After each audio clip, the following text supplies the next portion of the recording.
ഇന്ന് ഡിസംബർ 9 ഇന്ന് നമ്മൾ വായിക്കാൻ പോകുന്നത് സങ്കീർത്തനം 146.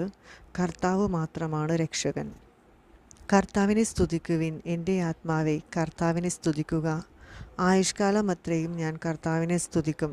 ജീവിതകാലം മുഴുവൻ ഞാൻ എൻ്റെ ദൈവത്തിനു കീർത്തനം പാടും. രാജാക്കന്മാരിൽ സഹായിക്കാൻ കഴിവില്ലാത്ത മനുഷ്യപുത്രനിൽ ആശ്രയം വയ്ക്കരുത്. അവൻ മണ്ണിലേക്ക് മടങ്ങുന്നു.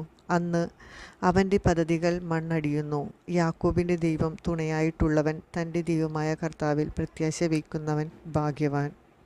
അവിടുന്നാണ് ആകാശവും ഭൂമിയും സമുദ്രവും അവയിലുള്ള സമസ്തവും സൃഷ്ടിച്ചത്.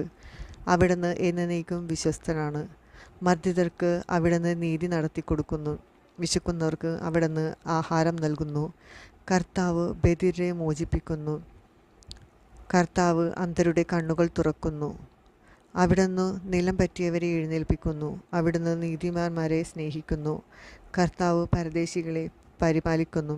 വിധവകളെയും അനാഥരെയും സംരക്ഷിക്കുന്നു. എന്നാൽ ദുഷ്ടരുടെ വഴി അവിടുന്ന് നാശത്തിലെത്തിക്കുന്നു.